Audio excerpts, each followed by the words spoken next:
if you look at, obviously, like we said, Grant Williams isn't the leader of this team. He's not this, kind of genius, I guess, but he's a smart player, and that's kind of how he's made his niche this year. Is he sits in the corner, plays good defense, his help defense is great, his passing is above average, and overall he's just kind of like a glue guy. And I look at him as somebody who's not a superstar, doesn't have all the talent in the world, and talent would be superpowers, if you know what I'm saying. He doesn't have any superpowers. He just makes the best out of what he's got, which is basically just basketball IQ, and he works hard. So that's kind of where I see it. It's like, okay, I guess that kind of makes sense. Batman does a lot without any superpowers. Grant Williams does a lot without actually being good. I hate to toot our own horn, but I love to do it at the same time. In preseason, we're like, all right, Ime has to just let this dude pull up from anywhere. Cross half court, I'd be like, Peyton, you have the green light the second you cross half court. I don't care if you're triple covered at the logo, pull up. Just keep doing it. I don't care how many shots you miss. It's about confidence. You're young. I want you to build, because eventually, a year or 2 years or 3 years down the line, when he has this confidence from all these green lights that he's getting, that will give him an unbelievable confidence to take smart shots and know what shots he can hit, what shots he can't hit from his just, trial and error. Go shoot. Figure it out. Figure out what you can and can't hit, and that builds a sensible star. That use him as trade bait as soon as possible. That's the goal anyway, because, you said it. He had 12 points and 11 rebounds, and against the Sixers, him and Tice combined for 36 points. When it comes to Enes Kanter, offense isn't the problem. He can go out there and get his buckets. He's been a consistent role player in the league as a center who can go out there. He's got a decent mid-range shot. He fights hard. He'll get offensive rebounds. One of the games, I think it was against the Pistons, he has a ton of rebounds, but it's you got to look deeper into the numbers. I was watching the game. One of the plays, he got blocked like 3 times on one play, and he kept getting his own rebound. Going. Yeah, but he kept getting his rebound. He eventually got it back in, but he got blocked 4 times. And obviously, those count as rebounds each time you get it. But the problem with Enes Kanter isn't the offensive end. It's on defense. If you're looking at the Raptors, that guy that you were talking about, Chris Boucher, out of Arizona. Oh, that's how you say it. I said Bouchard. I didn't know how to pronounce it. It's just because the water boy, Bobby Boucher. That's the only reason I know how to pronounce it. Oh, Bobby Boucher. But anyway, he had 24 points and 6 rebounds on Enes Kanter. He could not stop this dude who I've never heard of from Arizona. And the only reason he was on the floor was because they didn't have Marc Gasol. Serge Ibaka should have been eating down low on Enes Kanter. For some reason he didn't, but obviously he finished with 12 and 8, so he did his role.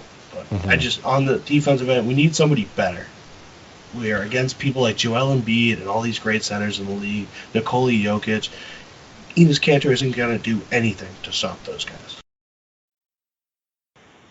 What does this team need to do this offseason, Liam, that will take them to the next level and will help them make it to the NBA, actually make it to the NBA Finals next year? What changes does this team need to make?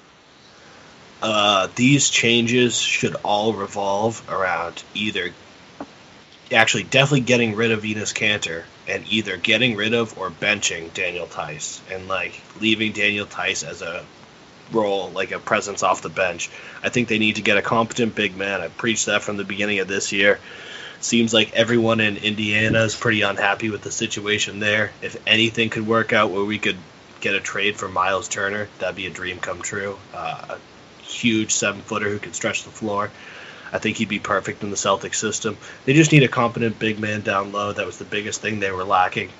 I also wouldn't mind a pass-first point guard coming off the bench, maybe to get some shots to some other guys. I always think, I've been advocating for Rondo to come back to the Celtics for basically since he left, because I adore Rondo.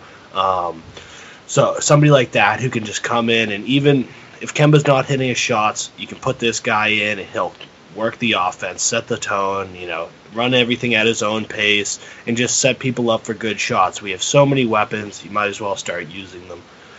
There's a lot of rumors around Gordon Hayward, too. If we could I don't know if he did or he's going to opt into his $32 million player deal. If he doesn't, if he hasn't already, like that's a no-brainer because he's not going to get. He'd probably get $15 million on the open market at most with all his injury concerns. Yeah, he'd be dumb to opt out. Honestly. Oh yeah, you're cutting your salary in half if you don't do that. So that's a Yeah. no-brainer. He's definitely going to do that. But that's a lot of money to pay somebody who did not win us any playoff games. He wasn't exactly a difference maker when it came down to it, unfortunately. I hoped he would, and when he was coming back, I had a lot of faith in him, but he couldn't record a game more than, 20 points? Like, he was very underwhelming. So, somebody who's getting paid that much money, we have to do something about that, rework that deal, get rid of him. We got to do something about that, because that's a huge hit on the cap, especially if we want to get some more weapons for a bench, which was severely lacking. The Celtics have a lot of stuff that they can work on. But if I had to target one, I would say get us a competent big man. We were just fine without him.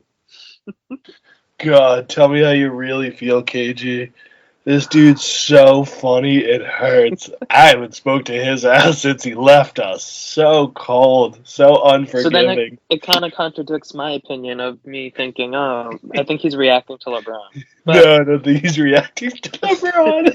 But I do think LeBron had a part to play in it, because I think Allen would have just kept walking to his place in line, and maybe none of this would have even occurred. But yeah, I think LeBron probably played it up a little bit too. He knows who's behind him. He sees Ray Allen walking by. He's, buddy, pal, old friend. And then KG and Paul are like, oh no. right. And I feel bad for Paul because he's the middleman here. He actually still likes Ray, so he's like, yo, ticket, relax. And KG's like fumes coming out of his nose, like. I don't know. Would you have considered Paul Pierce a Hall of Famer prior to the 08 season? 07 season? Because I would have considered KG and Allen already Hall of Famers at that point. Even Allen for me was tough. Allen is like what Vince Carter is now, where I'm like, is he a Hall of Famer? Is he not? And then Allen wins a ring. Then he wins 2 with the clutchest shot ever. So then he's undisputed after the second ring. After the first one, I'd give it to him as well. With Paul, though, he's kind of like, if I can use an NFL comparison, what Matt Stafford is now before he won the ring. Everyone's like, he's really good, but he hasn't won the big game. Like, he can put up the numbers, even in bad spots. Like, Matt Stafford on a bad Detroit team. Paul Pierce on the, what was the Celtics record before they won the championship the year before? It was the league worst, and then they went to the... they went worst first. Yeah, so huge turnaround there, and that's what I compare Paul Pierce to, where it's like he was great, he just needed that chip to push him over the edge and validate all the numbers he got on the bad teams and the playoff teams. Like, I think he made it to the second round, was the farthest he made it before the championship. So he was a Hall of Famer. He needed that championship.